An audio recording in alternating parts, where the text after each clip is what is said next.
ನೀವೇನಾದ್ರೂ ಹಲಸಿನ ಹಣ್ಣನ್ನ ತಿಂದು ವಾಹನ ಚಾಲನೆ ಮಾಡ್ತಿದ್ದೀರಾ?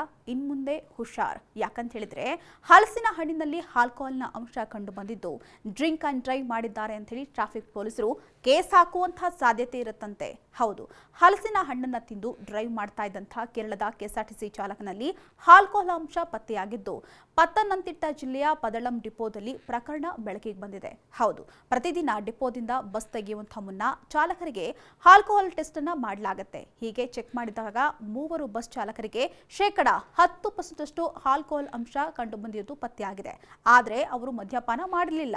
ಆದರೆ ಮದ್ಯಪಾನ ಮಾಡದೆ ಹೋದ್ರೂ ಕೂಡ ಆಲ್ಕೋಹಾಲ್ ಅಂಶ ಹೇಗೆ ಬಂತು ಎಂಬಂತಹ ಪ್ರಶ್ನೆ ಎದುರಾಗಿತ್ತು.